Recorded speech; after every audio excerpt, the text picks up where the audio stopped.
तो राधिका और मैं अर्ली मॉर्निंग अपनी टीवीएस जुपिटर पर निकल पड़े थे चंडीगढ़ जैसे खूबसूरत शहर को अलविदा कहते हुए चितकुल की वादियों की ओर, जहां कुछ देर ड्राइव करने पर हम पहाड़ों की गोद में पहुंच जाते हैं, जहां हमें बहुत ही ब्यूटीफुल सनराइज के साथ साथ वहां की आर्टिस्टिक ब्यूटी भी देखने को मिलती है। पर असली मजा तो पहाड़ों में बाइक भगाने में ही आता है, जहाँ इस 900 किलोमीटर की जर्नी के डे 1 का हमारा पहला स्टॉप होता है बरोग रेलवे स्टेशन, जो कि यूनेस्को की वर्ल्ड हेरिटेज साइट्स में से एक है। हमने आज तक सिर्फ सुना ही था, पर आज एक्सपीरियंस भी कर लिया कि जिस चीज़ को तुम शिद्दत से चाहो पूरी कायनात तुम्हें उससे मिलाने की साजिश में जुट जाती है। और हुआ भी कुछ ऐसा ही, क्योंकि जैसे ही हम बरोग रेलवे स्टेशन पहुंचते हैं हमें पता लगता है कि वहां पर गुरु नानक देव जी के जन्मदिन के मौके पर लंगर सेवा चल रही है। हाँ इदा ही कह के बंडना, ठीक है,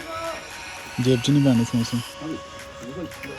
जहाँ उस लंगर सेवा का हम भी हिस्सा बनते हैं और फिर बाबा नानक की कृपा से सुबह का भरपेट ब्रेकफास्ट भी कर लेते हैं। तो ट्रेन को सी ऑफ करने के बाद मैं इस इंसिडेंट के बारे में सोच ही रहा था कि उतने में राधिका जैसे मेरे मन की बात पढ़ लेती है और बोलती है, जर्नी हमें ही स्टार्ट करनी पड़ती है, स्क्रिप्ट उसके बाद भगवान खुद लिख देता है। फिर बरोग रेलवे स्टेशन की खूबसूरत यादें अपने दिल में बसाकर हम निकल पड़ते हैं अपनी मंजिल की ओर, जहां इस राइड की कमान अब मैं संभालती हूँ। पर अनफॉर्चुनेटली शिमला क्रॉस करते ही हमारी जुपिटर हार मान जाती है और हमें शिमला से वापस नीचे एक लोकल विलेज में आना पड़ता है इसे चेक करवाने के लिए, जहाँ टेक्नीशियन हमें ये बताता है कि इसका फ्यूल पंप खराब हो गया है और नए फ्यूल पंप के लिए कम से कम 2 से 3 दिन का वेट भी करना पड़ सकता है। और ये बात सुनते ही हम दोनों का दिल टूट जाता है।